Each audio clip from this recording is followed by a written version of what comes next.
श्री राधे राधे।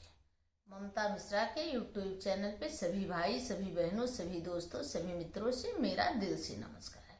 आइए, होली आने वाली है। आइए एक बहुत सुंदर, बहुत प्यारा होली का गीत सुनते हैं। अगर गाना अच्छा लगे कमेंट बॉक्स में ज़रूर बताना और कमेंट करके बताना कि मेरा गाना कैसा है, और खूब भर भर के प्यार दुलार देना। जय श्री राधे राधे।